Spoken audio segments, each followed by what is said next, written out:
Shalom, Bapak Ibu Saudara.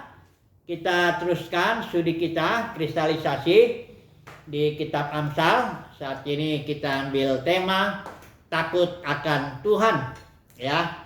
Nah, sebelumnya kita mengulang dulu pendahuluan daripada kitab Amsal ini, yaitu di pasal 1 ayat 1 sampai 7. Karena pendahuluan ini yang merupakan kunci, katakanlah ya, daripada pemahaman kita nanti akan seluruh kitab Amsal, ya. Nah, kita akan melihat dulu, ini sebenarnya kita mengulang aja. Kemarin sudah kita bahas secara ringkas, tapi hari ini kita akan lihat lebih lagi apa sebenarnya makna atau pengertian daripada takut akan Tuhan, yang sebenarnya itu merupakan moto, ya, daripada seluruh kitab Amsal itu. Kalau kita melihat pasal 1 ayat 1 sampai 7 itu ayatnya ke-7 itu, takut akan Tuhan adalah permulaan pengetahuan, tetapi orang bodoh menghina hikmat dan didikan. Nah, di sini kita lihat dulu bahwa pasal 1 ayat 1 sampai 6 itu membeberkan tujuan dulu, ya. Tujuan daripada Amsal ini, pertama ayat 2 itu mengetahui hikmat, mengetahui kata-kata bermakna, untuk menerima didikan. Ini didikannya bukan hanya secara alamiah, tapi juga untuk mengenal kebenaran, keadilan, kejujuran, memberi kecerdasan pada yang tidak berpengalaman, ya. Baiklah katanya orang bijak suruh mendengar juga dan menambah ilmu.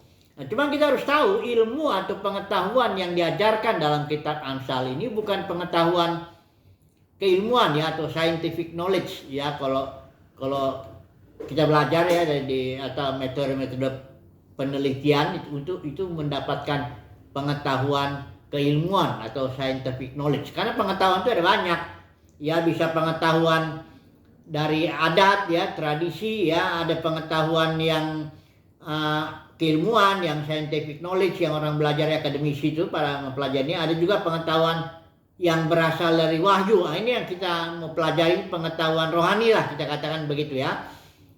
Jadi kitab Amsal ini bukan pengetahuan alamiah, ya. Walaupun misalnya sepertinya kelihatannya ada kata-kata yang seperti pengetahuan alamiah aja, misalnya tangan yang rajin membuat kaya, ya, pemalas jadikan miskin. Itu sebenarnya bukan pemahamannya bukan hanya jasmani, ya. Memang benar orang yang nggak tahu menahu tentang Tuhan pun kalau dia rajin bekerja, ya, dia menjadi kaya. Demikian juga orang pemalas, ya, menjadi miskin. Tapi enggak. Ini seluruh pengetahuan di dalam kitab Amsal ini sedang mengajarkan suatu pengetahuan rohani, karena permulaannya itu takut akan Tuhan. Istilah Ibrani reshit itu yang diterjemahin permulaan, sebenarnya pengertiannya langkah pertama. Ya, langkah pertama untuk mendapatkan pengetahuan rohani itu takut akan Tuhan. Atau pengertian kedua tuh reshit itu adalah elemen utama atau prinsip utamanya daripada pengetahuan itu adalah takut akan Tuhan. Nah, jadi ini yang kita mempelajari, sebenarnya takut akan Tuhan itu apa? Seperti apakah dia takut akan Tuhan itu? Kita sudah singgung, ya, bahwa takut akan Tuhan setidaknya ada dua pengertiannya. Pertama, gentar akan kehadirannya serta segala konsekuensinya. Karena Elohim kita itu api yang menghanguskan, ya. Ketika Musa itu melihat di Gunung Sinai kehadiran Elohim itu dalam api, dia merasa sangat takut dan gentar, ya. Demikian juga pengertian takut akan Tuhan yang selanjutnya itu adalah mentaati, mengikuti aturan-aturan atau hukum yang Tuhan tetapkan. Itu termasuk takut akan Tuhan juga, ya. Nah, mari kita lihat lebih dalam lagi. Sebenarnya apakah artinya takut akan Tuhan? Ini saya akan mengungkapkan setidaknya ada dua tema lah dalam takut akan Tuhan itu. Ada dua hal, ya. Yang pertama itu takut akan Tuhan itu menjadi suatu karakteristik atau ciri atau karakter daripada orang yang berhikmat. Ya, karena hikmat yang diajarkan di kitab Amsal itu permulanya takut akan Tuhan. Karenanya orang yang berhikmat itu adalah orang yang takut akan Tuhan. Itu karakter orang berhikmat.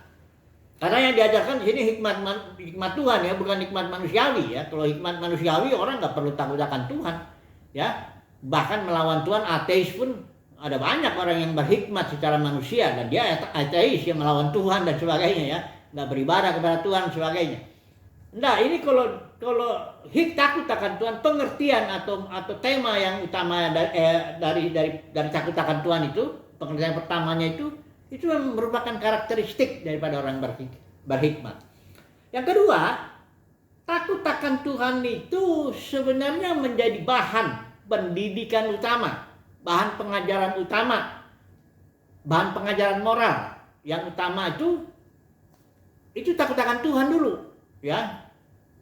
Itu bahannya itu apa? Nah ini ada 3 hal yang mau saya sampaikan hari ini. Takut akan kehadirannya yang pertama ya, tadi sudah kita singgung. Yang kedua, kepatuhan terhadap aturan atau hukum Tuhan. Yang ketiga, taat beribadah. Nah ini 3 hal ini yang kita mau bahas sekarang ya, sebentar ya. Mari kita yang pertama dulu, takut akan kehadirannya. Tadi sudah disinggung, kalau Tuhan hadir, karena dia itu Elohim kita itu Elohim api yang menghanguskan. Konsekuensinya, kalau Tuhan itu hadir, itu berarti kita dibakar oleh api penyuciannya kayak gitu ya, atau seperti penghakimannya lah akan datang atas kita. Tapi kita jangan perlu langsung negatif aja mengenai penghakiman Tuhan ya, sesuai dengan Yesaya 26 ayat 9 definisi penghakiman itu dikatakan di sana, apabila Tuhan menghakimi bumi maka penduduk dunia akan mengenal kebenaran. Jadi penghakiman itu ada 2 sisi ya, 2 aspek. Yang pertama itu memang aspek katakanlah penghukuman, apa yang ditabur orang itu yang ditungainya. Yang kedua, aspek yang itu adalah disiplin, ajaran, bentukan, sehingga orang yang dihakimi oleh Tuhan akan mengenal kebenaran. Nah, jadi kita di sini pengertian takut akan Tuhan itu sebagai bahan pengajaran moral. Yang pertama itu takut akan kehadirannya dalam arti belajar, bukan belajar takut ya, takut akan kehadiran Tuhan karena dia akan menghakimi. Tuhan akan menghakimi umatnya ya. Kita jangan, mungkin saat ini kita merasa ya belum waktunya ya Tuhan menghakimi ya. Ketika kedatangan Tuhan Yesus nanti dia menghakimi kita umatnya ya. Dan itu penghakiman yang adil ya. Yesus datang sebagai hakim yang adil ya. Ya sebagai contoh lah, misalnya orang yang melayani saat ini ya sudah dapat upahnya. Yesus pernah bilang itu sama orang Farisi Taurat yang mereka berdoa di cekungan jalan, mereka dihormati orang banyak yang udah mendapat upahnya lah kata Tuhan. Ya, jadi berarti di zaman yang berikut nggak dapat lagi ya. Jadi orang yang sudah melayani Tuhan saat ini dapat upahnya berupa uang, jabatan, kemuliaan manusia, hormat dari manusia. Ya udah nggak dapat lagi nanti ya kan gitu. Karena Tuhan akan datang sebagai hakim yang adil. Nah, dia nggak pandang bulu lah istilahnya begitu ya. Semua anggota gereja, anggota umatnya itu dihakimi dengan penghakiman yang adil.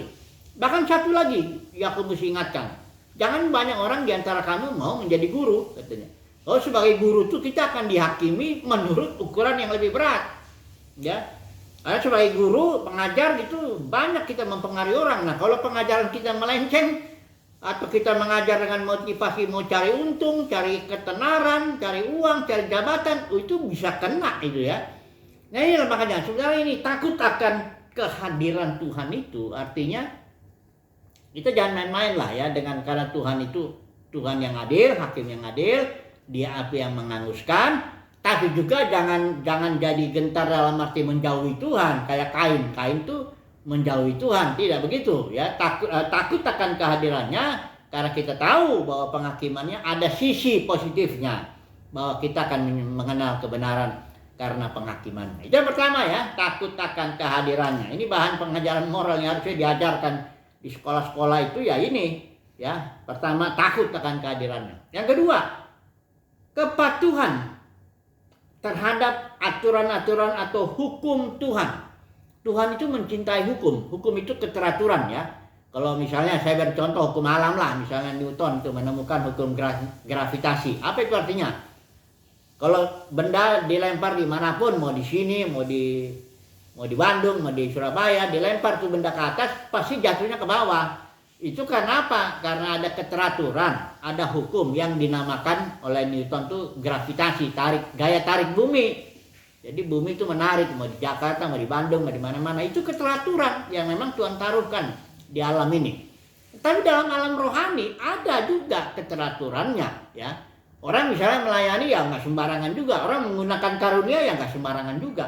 Karena nanti akan dihakimi. Misalnya contohnya Matius 7 ayat 21 23. Di situ ada orang yang dia bilang, kami Tuhan bernubuat demi namamu, mengusir setan demi namamu, melakukan mujizat demi namamu. Tapi di situ Tuhan Yesus bilang, aku terus terang ya, pada hari itu aku tidak mengenal kamu. Jauh pergilah daripadaku engkau yang di situ terjemahan bahasa Indonesia pembuat kejahatan. Sebenarnya artinya itu lawlessness atau anomia istilah Yunani atau ketiadaan hukum. Engkau enggak mengikuti aturan hukum. Ya, dalam kerajaan surga engkau melayani menggunakan karunia tapi tidak tahu aturannya, karena ada aturannya. Contohnya lah Musa misalnya. Musa itu ketika dia melakukan mukul tongkat, kita tahu mukul batu dengan tongkat, ya. Kita tahu itu ketika Israel itu minta air, Musa di situ pahit sebenarnya hatinya. Dia marah itu sebenarnya, walaupun Tuhan sebenarnya nggak marah di saat itu. Nah, Musa jadi gagal merepresentatifkan Tuhan secara benar dan dia pukul itu batu 2 kali. Memang terjadi mujizat, ya, keluar air, ya. Orang Israel minum air itu. Luar biasa mujizat itu. Tetapi justru karena mujizat itu, karena karunia atau mujizat itu Musa itu ditolak untuk masuk ke tanah perjanjian. Kenapa? Karena Musa di situ melanggar aturan main, ya, katakan begitu, ya, hukumnya di situ, ya.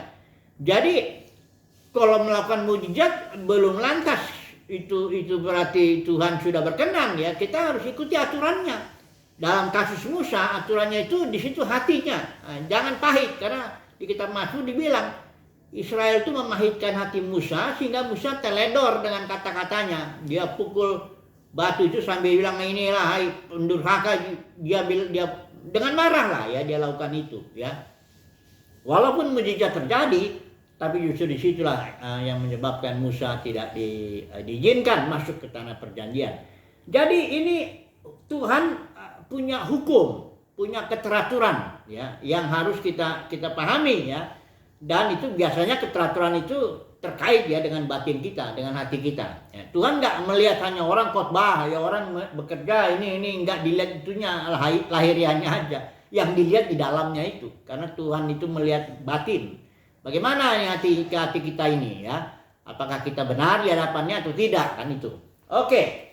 Selanjutnya, ya, bahan pendidikan atau pengajaran takut akan Tuhan ini itu adalah taat beribadah. Nah, ini sekarang pengertian kita ibadah pun harus benar juga, karena ibadah ya tidak sembarangan. Kita harus beribadah dengan cara yang berkenan kepadanya. Kita beri contoh lah Nadab dan Abihu. Dia anak Harun, ya, imam-imam ini. Dia beribadah di bait suci. Dia datang, tapi dia mempersembahkan api yang asing, ya, yang tidak diperintahkan Tuhan, sehingga dia mati kena penghakiman Tuhan di situ saat itu, ya. Ya, kita tahu ceritanya Nadab dan Abihu. Jadi beribadah juga nggak sembarang mau-maunya saja, ya. Harus ada aturannya, ya. Yesus sudah beri aturan sebenarnya, ya, dalam Yohanes pasal 4. Ibadah dalam konteks perjanjian baru itu bukan lagi bicara soal ritual. Ini kan Yesus sedang bicara dengan perempuan Samaria, kita tahu itu. Perempuan Samaria ini masih berpikir seperti konteks perjanjian lama lah, ya. Kamu bilang katanya orang harus beribadah di Yerusalem. Ya, memang begitu untuk aturan perjanjian lama. Untuk orang Yahudi ya memang harus di Yerusalem, di bait suci di situ, memberikan persembahan, apa semua korban-korban harus di bait suci itu, nggak boleh sembarang tempat. Itu memang aturan ibadah untuk bangsa Yahudi. Kalau Samaria, ya, karena mereka bangsa campuran juga, ya, dia di Gunung Gerizim. Nah, waktu diskusi begitu Yesus langsung memberikan pernyataan yang sangat radikal sebenarnya. Yesus bilang, ada tiba saatnya, hai perempuan, ya. Ibadah itu atau menyembah Tuhan itu bukan soal di gunung ini atau gunung itu, bukan soal di Yerusalem atau di Gunung Gerizim, bukan soal itu. Karena ibadah itu sekarang itu adalah dalam roh dan realita. Realita itu aletheia, itu istilah Yunani itu diterjemahkan kebenaran, tapi sebenarnya pengertiannya itu realita. Apa adanya sesuatu, yang lawannya simbol. Perjanjian lama itu semuanya simbol, korban-korban simbol, hari raya simbol, ya semuanya simbol itu, ya. Penggenapannya sesuai Kolose 2 ayat 17 itu Kristus yang dalam batin. Jadi ibadah itu adalah ibadah dalam roh, itu dalam realita itu adalah ibadah yang mengikuti pimpinan Kristus dalam batin. Bukan soal ritual, ya. Nah, dalam kekristenan nubuat Paulus ini sudah digenapi lah, ya, di 2 Timotius 3 itu. Orang beribadah secara lahiriah, secara bentuk, secara ritual. Beribadah, datang hari Minggu, kasih persembahan, persepuluhan lah, yang buat sulung lah, macam-macam lah. Tapi sebenarnya hakikatnya, esensinya, ya, realita dari ibadah itu, itu enggak. Artinya dalam kehidupan sehari-hari ternyata tidak mengikuti Kristus dalam batin, pimpinan Kristus. Jadi ibadah enggak asal hantam kromo istilahnya, ya. Ibadah punya keteraturan, punya aturannya juga, ya. Menggunakan karunia punya aturan, ibadah juga punya aturan. Nah, untuk perjanjian baru konteks kita, ibadah itu adalah mengikuti pimpinan Kristus dalam batin dalam kehidupan sehari-hari. Kita nggak bicara ritual lagi, ya. Itu ritual itu sudah digenapi Yesus. Yesus sudah bilang, aku datang sudah bukan merombak hukum Taurat, tapi menggenapi, ya. Sekarang realitanya kita jalankan. Bagaimana kita dalam hidup kita sehari-hari menjalankan kepemimpinan Kristus dalam batin, kira-kira begitu, ya. Dalam Wahyu pasal 14 ada tertulis itu para pemenang itu orang-orang yang mengikuti Kristus, ya, kemana saja dia pergi. Bukan soal ritual, ya. Gereja mula-mula tuh nggak ritual ibadahnya, ya. Mereka spontan, kadang berdoa, digerakkan Tuhan berdoa, ya. Petrus bikin KKR lah, katakan begitu, ya, tanpa ada rencana, nggak ada proposal, nggak ada panitia, nggak ada macam-macam lah. Atau terjadi pertobatan. Itu kehidupannya spontan, ya. Memberitakan firman juga spontan, pertemuannya spontan dari rumah ke rumah, nggak ada aturan-aturan manusiawi, ya. Nah, memang setelah gereja mula-mula itu pecah, jatuh menjadi ribuan, puluhan ribu denominasi. Nah, ini udah mulai nih manusia ngatur nih. Ini biasanya kalau udah manusia campur tangan, mulai ngatur. Nah, memang teratur dibikin. Tapi aturan manusia. Ada firman Tuhan dibilang ibadah percuma beribadah karena ajarannya, aturannya itu dari manusia, ajaran manusia. Memang tertib, ya. Jam sekian, aturannya begini-begini. Aturan kalau dalam denominasi itu aturannya selain aturan campuran lah, ya. Aturan organisasi, aturan dari pemimpin itu, bahkan aturan-aturan dari perjanjian lama masuk, ya. Kelihatannya tertib, ya. Tapi akhirnya menggenapi yang Paulus bilang itu. Secara lahiriah mereka menjalankan ibadah mereka. Bentuk ibadah itu loh. Ritual ibadahnya diikutin. Tapi esensinya itu yang enggak. Ya, mengikuti Kristus dalam batin itu. Nah, jadi takut akan Tuhan itu termasuk taat beribadah dalam arti beribadah yang seturut dengan kehendak Tuhan. Oke. Sekarang satu kali lagi lah sebagai penutup kita aplikasikan dulu, ya. Karena ini kan pengetahuan yang diajarkan di kitab Amsal ini adalah pengetahuan rohani.